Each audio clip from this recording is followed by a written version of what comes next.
राजधानी रायपुर के यातायात डीएसपी सतीश कुमार ठाकुर मौजूद हैं। सबसे पहले न्यूज़ प्लस 21 में आपका स्वागत है सर। जब मैं पहला पोस्टिंग मेरा रायपुर में हुआ तो मैं भी बहुत डरा हुआ घबराया हुआ था। पहली बार में ही मेरा सिलेक्शन हो गया सूबेदार के पद पे। मैं 2011 तक कोरबा में आरआई रहा।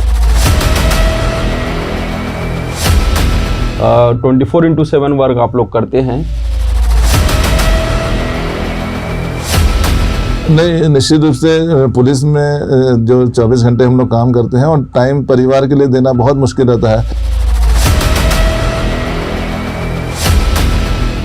अभी आने वाले समय में हम लोग अपने आप को भी हाईटेक कर रहे हैं और पूरा शहर हाईटेक हो रहा है।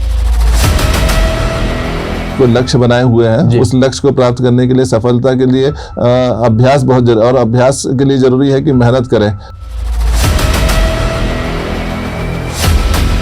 बालक हो चाहे बालिका हो, उसकी उम्र 18 वर्ष नहीं हो जाती है, लाइसेंस नहीं बन जाता है तो उसको वाहन ना दे। फिट हो, शारीरिक रूप से भी स्वस्थ हो और मानसिक रूप से भी स्वस्थ हो। इसके लिए जरूरी है कि 1 घंटे वर्कआउट करें। सड़क सुरक्षा बराबर तप नहीं, असावधानी बराबर पाप। जिसके पास धैर्य है जीवन रक्षा हो अपने आप। तो धैर्य पूर्वक वाहन चलाएं, नियमों का पालन जरूर करें।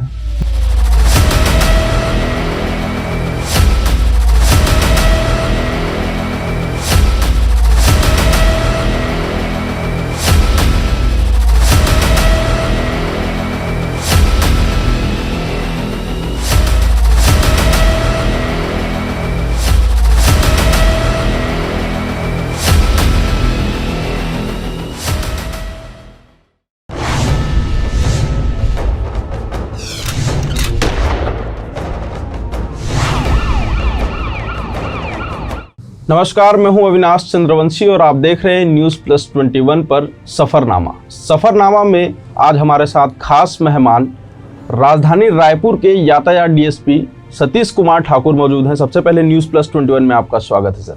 Thank you very much. राजधानी में आप यातायात की जो स्थिति है उसको सुधारने के लिए आपने बहुत प्रयास किया है।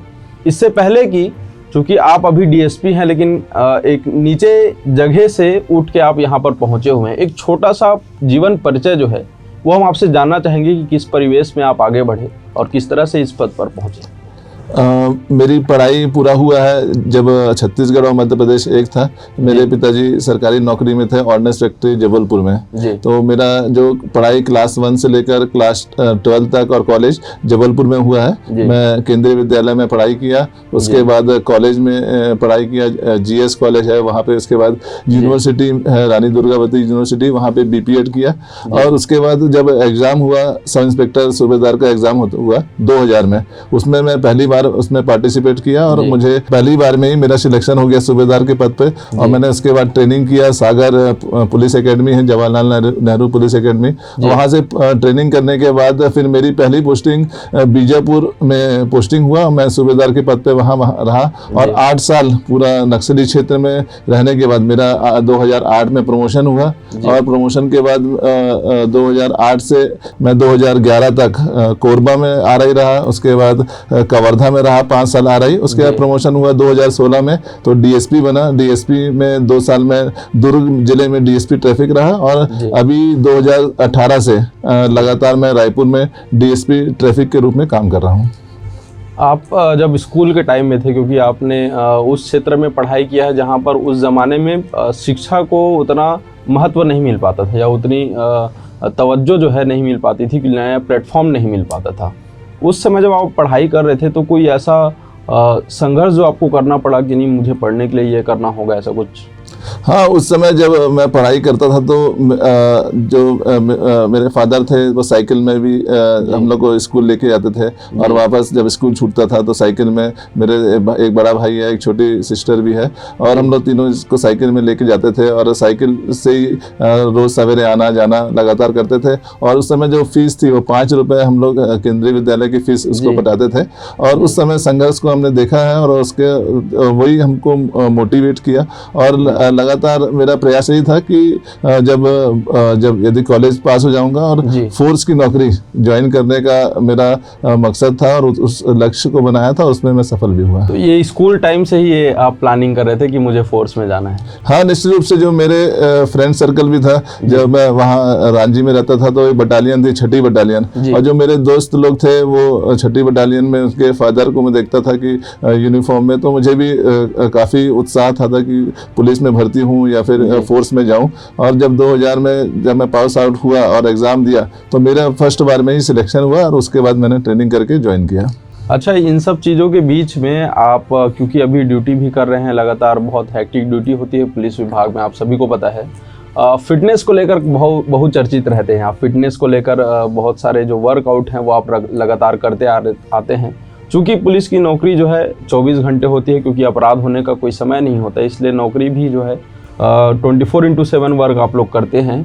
इतने सारे चीज़ों के बीच में, इतने व्यस्तता के बीच में किस तरह से आप बॉडी को फिट रखने के लिए समय निकालते हैं? क्योंकि पूरे राजधानी में अगर देखा जाए तो फिटनेस के नाम पे आपका जो नाम है वो बहुत आगे आता है। हाँ, निश्चित रूप से जब हम लोग वर्दी पहनते हैं तो जब फिट रहना बहुत जरूरी है और लगातार हम लोग 24/7 काम करते हैं। 24/7 काम जब भी कर सकता है व्यक्ति जब फिट हो, शारीरिक रूप से भी स्वस्थ हो और मानसिक रूप से भी स्वस्थ हो। इसके लिए जरूरी है कि 1 घंटे वर्कआउट करें। और मेरा ये शुरू से हॉबी रहा है। मैं लगभग अभी 30 साल हो गए मुझे वर्कआउट करने के लिए कर रहा हूँ मैं, और अभी भी 1 घंटे से 1.5 घंटे मैं अपने वर्कआउट के लिए निकालता हूँ। चाहे नाइट गश्त करूँ या फिर किसी भी VIP ड्यूटी में रहूँ, तो उसमें 1 घंटा निकालता हूं और वही मुझे एनर्जी देता है और मोटिवेट करता है कि लगातार काम करने के लिए।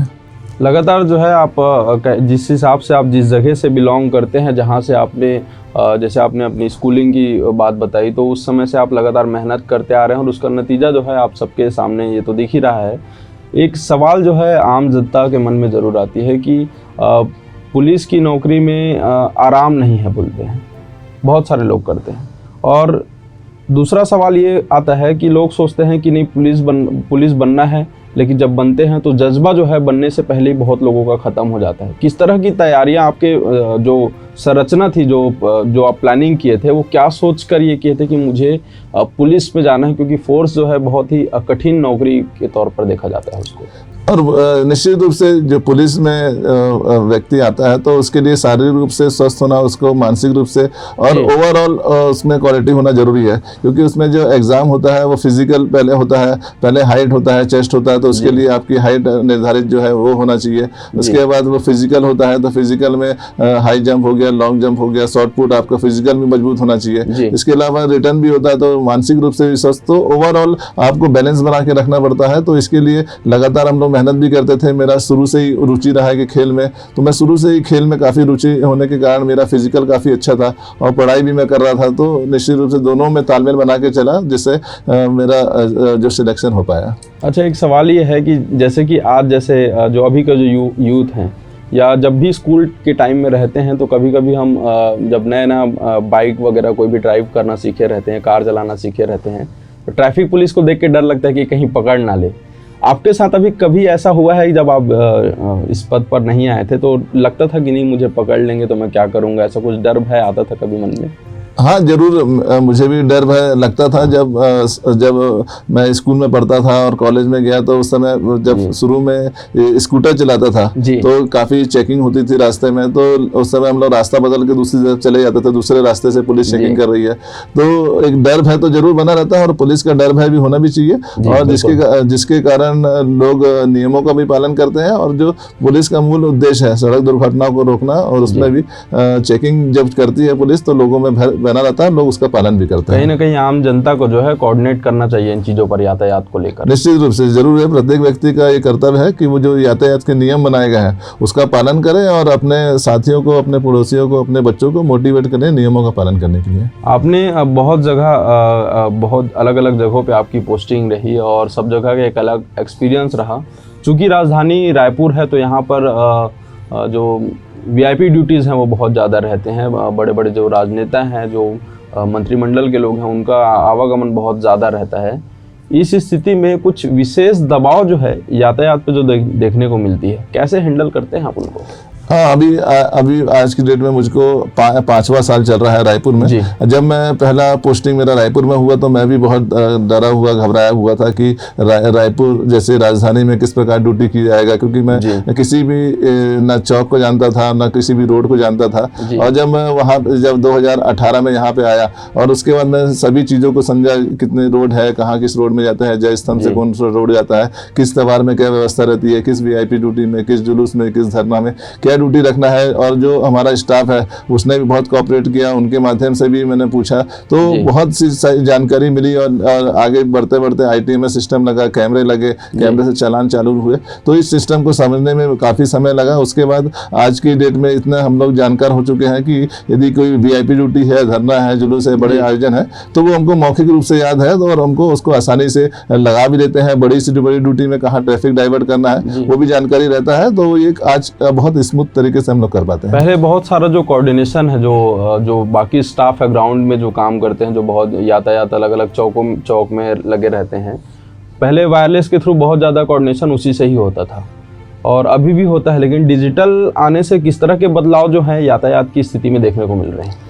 अभी जो डिजिटलाइज हो रहा है तो उसमें काफ़ी बदलाव हो गए हैं। ये पहले क्या जो वायरलेस सेट चलता था तो उसमें प्रत्येक व्यक्ति को ड्यूटी बताना पड़ता था और जो उपस्थित नहीं हो पाता था उसको जानकारी नहीं हो पाता था। अब क्या हो गया, सब व्हाट्सअप हो गया है, फेसबुक हो गया है, सभी एक ग्रुप बन गए हैं, तो कहीं भी ड्यूटी होता है तो किसी का मूवमेंट है, VIP मूवमेंट है, कहीं धरना है, तो वो जानकारी तुरंत मिल जाती है। तो हम लोग भी उसका प्लान कर लेते हैं और जो हमारा स्टाफ है उसको भी जानकारी मिल जाता है, तो वो भी उसी अनुसार कहाँ ड्यूटी है, किस प्रकार प्लानिंग करना है, कहाँ डाइवर्सन है, कहाँ स्टॉपर लगाना है, वो पहले से कर लेते हैं। तो जिससे काफ़ी सुविधा हो चुकी है डिजिटलाइज होने से। कहीं ना कहीं डिजिटल जो हुआ है, डिजिटलाइजेशन जो हो रहा है, उसके वजह से ये भी कह सकते हैं कि प्री प्लानिंग करने में बहुत सहूलियत जो है मिलते आ रही है। हाँ, निश्चित रूप से डिजिटलाइज होने के कारण जो कार्य का जो स्पीड है वो काफ़ी बड़ा है और स्मूथली कार्य होने लगा है और समय की भी बचत होने लगी है। अच्छा, आप जब DSP के पद पर पहुंचे, इन सबके बीच में किस तरह के संघर्ष जो है आपने देखे हैं? क्या संघर्ष, क्योंकि कोई ऐसा चैलेंजिंग मोमेंट आया होगा कि नहीं, मतलब कुछ परिवार में कोई समस्या हो या फिर कुछ ऐसे प्रॉब्लम्स हो कि माइंड जो है डाइवर्ट होता है? क्योंकि जब भी हम पढ़ाई करते हैं, जब कोई कठिन प्रश्न आ जाता है तो हम कोशिश करते हैं, एक बार बनाने की कोशिश करते हैं, लेकिन लगता है कि नहीं, छोड़ो इस क्वेश्चन को, छोड़ो कुछ दूसरा देखते हैं, माइंड डाइवर्ट होता है। आज जब अपने फ्यूचर की ओर हम आगे बढ़ते हैं सेटल होने के लिए, तो ऐसी कई सारी समस्याएं आती हैं। ऐसी कोई समस्या आपके सामने आई हो? हाँ, प्रत्येक व्यक्ति के जीवन में एक समस्या आती है और समस्या का समाधान ही होता भी है और हम सभी के जीवन में आया। मेरे समय भी था, काफ़ी समस्या थी, पढ़ाई के समय भी समस्या थी और उस समय कॉलेज के समय भी खेल में रुचि होने के कारण पढ़ाई में कम ध्यान जाता था। तो मगर मेरे साथियों ने, मेरे दोस्तों ने और परिवार के लोगों ने काफ़ी सपोर्ट किया और उन्होंने मोटिवेट किया कि पढ़ाई के साथ खेल के साथ साथ पढ़ाई भी करें और दोनों को बैलेंस बना के रखना जीवन में बहुत ज़रूरी है। व्यक्ति को यदि आगे बढ़ना है तो एक लक्ष्य बनाए और उस लक्ष्य को प्राप्त करने का प्रयास करें, उसके लिए जो मेहनत है वो जरूर करें और मेहनत का कोई विकल्प नहीं है। तो कहीं ना कहीं जिनकी संगति अच्छी होती है उनका प्रभाव भी बहुत अच्छा पड़ता है, क्योंकि जो आपने अभी एक लाइन बोली कि दोस्तों ने भी समझाया और परिवार के लोगों ने भी समझाया, तो जितना अच्छा आपका संबंध होगा, अच्छा संपर्क होगा, अच्छे लोगों से आप उठना बैठना करेंगे, तो निश्चित तौर पर आपके जो दिमाग में जो नेगेटिव थॉट्स हैं वो हट जाएंगे और पॉजिटिव थॉट्स जो है वो अपनी जगह बनाते रहेंगे। एक सवाल जो बहुत ही कहा जाए तो हम सामान्य दिनों में देखते हैं, जैसे अगर कोई स्कूल में है तो जब उसकी नौकरी लगती है तो लोग बोलते हैं कि, मतलब उसके दोस्त ही बोलते हैं कि अरे अब नौकरी लग गया है तो भूल जाएगा। आपके ऐसे कोई दोस्त हैं जो आपको अभी ऐसा आरोप लगाते होंगे, अगर DSP बन गए भैया आप कहाँ याद करोगे? नहीं, मगर निश्चित रूप से जो पुलिस का जॉब ऐसा है कि लगातार हम लोग काम करते हैं, लोगों की मदद करते हैं, रक्षा सुरक्षा के लिए 24 घंटे काम में लगे रहते हैं। तो कभी कभी समय नहीं मिल पाता है, दोस्तों के साथ बात करने का कई महीनों से संपर्क नहीं हो पाता है, किंतु लगातार हम लोग उनके संपर्क में रहते हैं। जो व्हाट्सएप के माध्यम से भी हम लोग लगातार संपर्क में रहते हैं और जो बचपन के दोस्त हैं वो लगातार हमेशा याद रहते हैं, जो मेरे साथ अभी भी क्लास 1 से लेकर 5-10 तक पढ़े हुए हैं, उनके साथ संपर्क में हैं। भला ही हम लोग कई सालों से नहीं मिले हुए हैं, परंतु जब भी समय मिलता है उनसे मोबाइल में या व्हाट्सएप में बात जरूर कर लेते हैं और कभी जाने का मौका मिलता है तो वो भी आ जाते हैं और हम लोग भी चले जाते हैं। और क्योंकि अब सब बड़े हो गए हैं, सब मैच्योरिटी जब आते जाती है तो अब इस तरह के सवाल आने अपने आप बंद हो जाते हैं। निश्चित तौर पर जब बहुत स्टार्टिंग होता है तो बहुत सारे लोगों के साथ ये कन्फ्यूज़न होता है, क्योंकि पुलिस की नौकरी ऐसी है कि व्यक्ति अपने परिवार के लिए भी समय निकालना मुश्किल हो जाता है। आप किस तरह से परिवार में टाइम मैनेजमेंट जो है वो करते हैं, क्योंकि लगातार राजधानी बड़ी जगह है और यहाँ पर कभी भी किसी भी वक्त कई प्रकार के बड़े काम आ जाते हैं। टाइम मैनेजमेंट कैसे करते हैं परिवार के साथ? नहीं, निश्चित रूप से पुलिस में जो 24 घंटे हम लोग काम करते हैं और टाइम परिवार के लिए देना बहुत मुश्किल रहता है। और जिस प्रकार की राजधानी की ड्यूटी है वो काफ़ी टफ है। यहाँ पे तो कोई समय नहीं रहता है कि कब आपको कहीं जाना पड़े या फिर कोई VIP मूवमेंट हो या रात तक ड्यूटी रहे। तो इसलिए हम लोग अपने परिवार को एक जगह फिक्स करके रखे रहते हैं। वहाँ पे बच्चे अपना पढ़ते हैं और लगातार हम लोग उनसे संपर्क में रहते हैं। जैसे मेरी फैमिली दुर्ग में रहती है, बच्चे भी दुर्ग में पढ़ाई कर रहे हैं और बड़ा वाला क्लास 10th में है, छोटा वाला 7th में है। तो उनको हम लोग बार बार डिस्टर्ब नहीं करते हैं। उनसे वो सैटरडे संडे छुट्टी रहता है तो वो आ जाते हैं, कभी हमको छुट्टी मिलता है तो हम लोग चले जाते हैं। इस प्रकार तालमेल बना के चलते हैं और ताकि उनका भी पढ़ाई डिस्टर्ब ना हो और हमारा काम भी प्रभावित ना हो। ये आपके संघर्ष का जो सफ़र है, संघर्ष से सफ़र और सफलता का, तो ये सारा सवाल, ये जो जवाब आपने दिया उसमें हमें मिल ही गया है। लेकिन क्योंकि अब यातायात की अगर हम बात करें तो किसी भी क्षेत्र में जब अब पोस्टिंग होती है एक जगह, जैसे रायपुर का जो अगर यातायात देखें तो पहले यहाँ की जो जनसंख्या थी वो कम थी। अब राजधानी की जनसंख्या में भी बहुत वृद्धि हो चुकी है। जगह वही है, जनसंख्या बढ़ गई है, यातायात का दबाव बढ़ गया है। किस प्रकार से उसको मेंटेन किया जाता है? अभी वर्तमान में जो रायपुर में ट्रैफिक इतना बढ़ रहा है क्योंकि इंडस्ट्रियल एरिया बढ़ रहे हैं, लोग राजधानी के कारण लगातार आवागमन बना रहता है। तो उसी अनुपात में संख्या भी बढ़ने के कारण वाहनों की संख्या भी निरंतर बढ़ती जा रही है। तो हमारा बल भी कुछ हद तक बढ़ा हुआ है, 450 का बल है अभी। तो हम लोग उस बल के माध्यम से, और हाईटेक हो गया है हमारा, ITMS सिस्टम लग गया है, पूरे शहर में कैमरे लगे हुए हैं, RLVD कैमरे हैं, ANPR, उसके माध्यम से हम लोग चालान बनाते हैं और PA सिस्टम लगा हुआ है, उसके माध्यम से लोगों को जागरूक करते हैं। तो हाईटेक भी, ट्रैफिक भी हाईटेक हुआ है और जो गाड़ियां भी अच्छी गाड़ियां हमको मिली है, उसमें भी स्पीड रडार जैसे गन लगे हुए हैं, कोई स्पीड में चला रहा है, हाईवे पेट्रोलिंग है। तो समय के साथ साथ अपने आप को बदलाव करना, टेक्नोलॉजी का उपयोग करना, ये बहुत जरूरी है और उसी अनुसार हम लोग भी आगे बढ़ रहे हैं। जिस हिसाब से जनसंख्या बढ़ रही है तो हम लोग को भी हाईटेक होना जरूरी है और उसी अनुपात में ट्रैफिक भी लोग नियमों का पालन कर रहे हैं। जो नहीं करते हैं तो उसका चालान होता है। जी, आपने एक बीच में एक प्लान जो निकाला था और वो अभी रेगुलर है कि जैसे कोई रफ ड्राइविंग करता है तो उसकी आप फोटोज़ या वीडियो बना के जो है आपके जो ऑफिशियल नंबर है, मेल है, उस पर अगर भेजेंगे तो उनको चालान जाता है।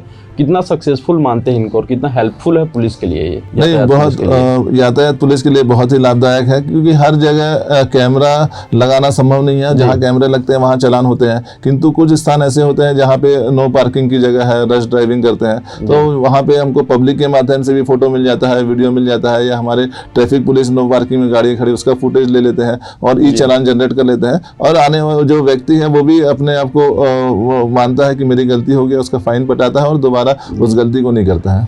यहाँ पर राजधानी रायपुर में अगर यातायात देखा जाए तो काफ़ी व्यस्तता है, इसमें कोई दोहराई नहीं है। इसके साथ ही कई जगहों पर जो है ट्रैफिक की जो व्यवस्था है उसमें कई सारी दिक्कतें आती हैं। आम जनता जो है उसमें भी उनका भी वो हकदार कह सकते हैं या फिर वो भी उनका भी जवाबदारी जो रहता है कि किस तरह से ट्रैफिक को मैनेज किया जाए। अभी राजधानी में जो यूथ हैं वो काफ़ी रफ ड्राइविंग करते हैं, ऐसे कई सारे फुटेज देखने को मिलते हैं। अब किसी 16 साल या 15 साल के बच्चे को हम उतना नहीं समझा सकते क्योंकि उनमें मैच्योरिटी नहीं होती है। उनके पालकों को कोई ऐसा संदेश आप हमारे News+21 के माध्यम से देना चाहते हैं ताकि जो यातायात व्यवस्था हो और दुर्घटना जो होते हैं उसमें लगाम लगाया जा सके? मेरा सभी अभिभावकों से आग्रह यही रहेगा कि जब तक आपके बालक हो चाहे बालिका हो, उसकी उम्र 18 वर्ष नहीं हो जाती है, लाइसेंस नहीं बन जाता है, तो उसको वाहन ना दें और लाइसेंस बनने के बाद ही उसको वाहन उपलब्ध कराएं। और उसके लिए ज़रूरी है कि अच्छी तरीके से नियमों का पालन करना जरूरी है। उसको पता रहे कि हेलमेट की उपयोगिता क्या है, यदि 4 व्हीलर चला रहा है तो सीट बेल्ट जरूर लगाए, मोबाइल से बात करते हुए वाहन ना चलाए, रश ड्राइविंग ना करे। और छोटी सी गलती से ही एक्सीडेंट होता है और हम लोगों ने देखा कई बार एक्सीडेंट ऐसा इस प्रकार होते हैं कि यदि मोबाइल से बात करते जा रहा है तो उसी समय एक्सीडेंट हो गया है। छोटी सी लापरवाही के कारण ही खुद को भी अपन खतरे में डालते हैं, दूसरों को भी खतरे में डालते हैं। इसलिए जरूरी है कि यातायात के जो नियम बनाए गए हैं उसका पालन करें, लाइसेंस जरूर रखें और एक निर्धारित गति में ही वाहन चलाएं। जी, हमने जब आपके इंटरव्यू से पहले हमने बहुत जगह ये मैसेज डाला हुआ था और जो फ्लैश डाले थे कि कुछ ही देर में हमारे साथ रायपुर यातायात DSP सतीश ठाकुर जी हमारे साथ मौजूद रहेंगे। तो बहुत सारे जो हमारे दर्शक हैं उनके भी मैसेजेस आए हैं क्योंकि कुछ एस्पिरेंट्स हैं जो पुलिस की तैयारी कर रहे हैं, जैसे अभी सब इंस्पेक्टर की भर्ती भी है अभी, तो उसकी भी तैयारी कर रहे हैं। उनका ये सवाल है सर कि किस तरह से तैयारी जो है पुलिस विभाग के लिए किया जाए, कौन से सब्जेक्ट पर ध्यान दिया जाए और सबसे कम समय में, क्योंकि अब समय बहुत, हालांकि 3-4 साल लग गए उस भर्ती में, लेकिन किस प्रकार से तैयारी किया जाए कि सफलता जो है बहुत सही तरीके से मिल जाए।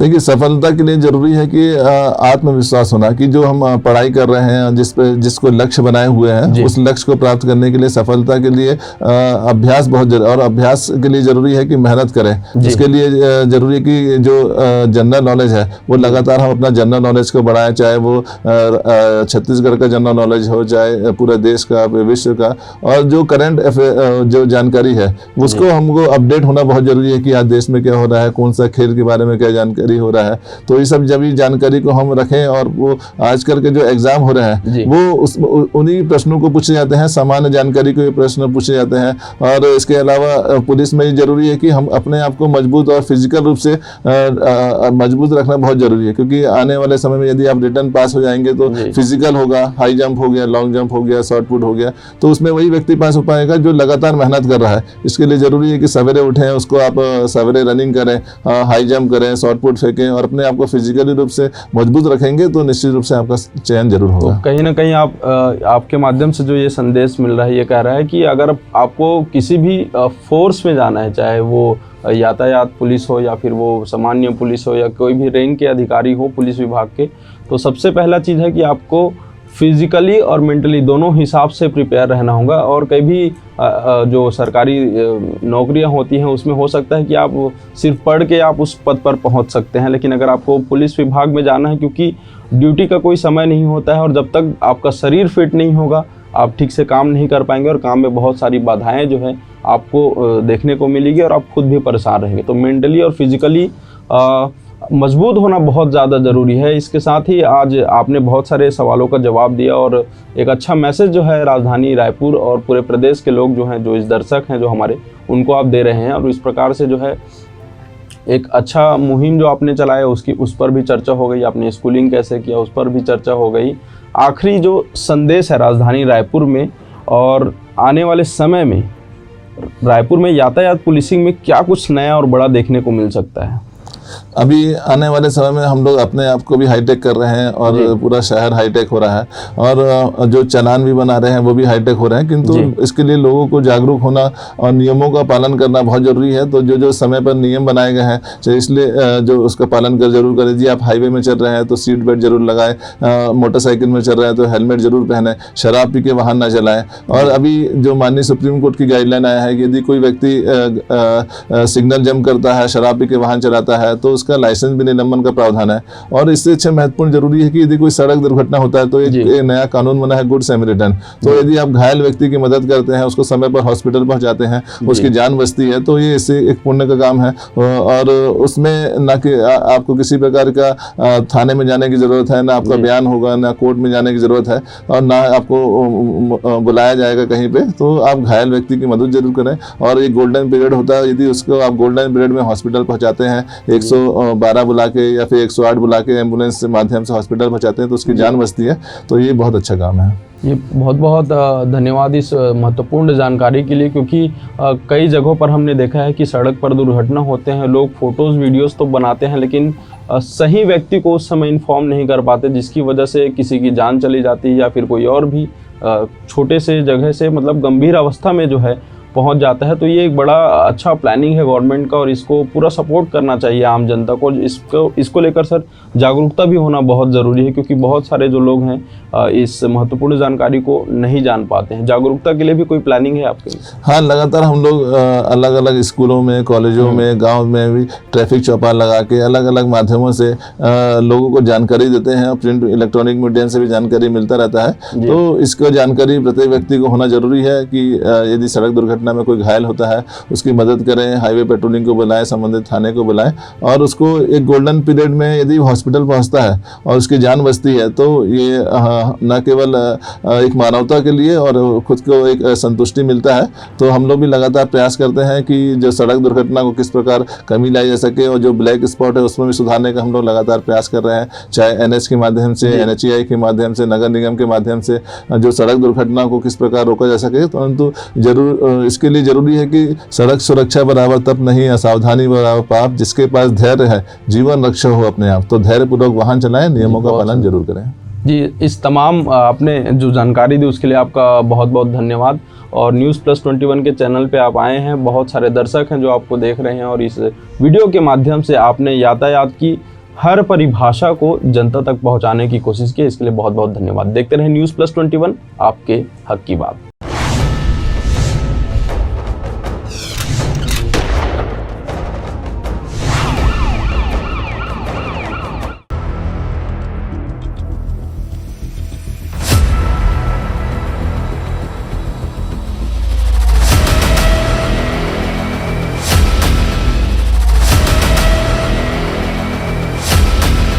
राजधानी रायपुर के यातायात DSP सतीश कुमार ठाकुर मौजूद हैं। सबसे पहले News+21 में आपका स्वागत है सर। जब मैं पहला पोस्टिंग मेरा रायपुर में हुआ तो मैं भी बहुत डरा हुआ, घबराया हुआ था। पहली बार में ही मेरा सिलेक्शन हो गया सूबेदार के पद पे। मैं 2011 तक कोरबा में RI रहा। 24/7 वर्क आप लोग करते हैं? नहीं, निश्चित रूप से पुलिस में जो 24 घंटे हम लोग काम करते हैं और टाइम परिवार के लिए देना बहुत मुश्किल रहता है। अभी आने वाले समय में हम लोग अपने आप को भी हाईटेक कर रहे हैं और पूरा शहर हाईटेक हो रहा है। कोई लक्ष्य बनाए हुए हैं, उस लक्ष्य को प्राप्त करने के लिए, सफलता के लिए अभ्यास बहुत जरूरी, और अभ्यास के लिए जरूरी है कि मेहनत करें। बालक हो चाहे बालिका हो, उसकी उम्र 18 वर्ष नहीं हो जाती है, लाइसेंस नहीं बन जाता है तो उसको वाहन ना दें। फिट हो, शारीरिक रूप से भी स्वस्थ हो और मानसिक रूप से भी स्वस्थ हो। इसके लिए जरूरी है कि 1 घंटे वर्कआउट करें। सड़क सुरक्षा बराबर तप नहीं, असावधानी बराबर पाप, जिसके पास धैर्य है जीवन रक्षा हो अपने आप। तो धैर्यपूर्वक वाहन चलाएं, नियमों का पालन जरूर करें।